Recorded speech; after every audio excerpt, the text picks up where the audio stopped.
எதற்காக மறுபடி விழியில் விழுந்து வழிந்தாள்?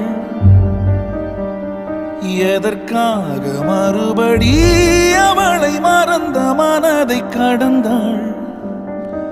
அழையான் நாளிதா அவளால் புண்ணானதா? இதழும் இருளும் கலந்து உயிரில் விழுதா? சிரிக்க மறந்த இரண்டு இதழும் பழுதா? அமைதி அடைந்த கடலில்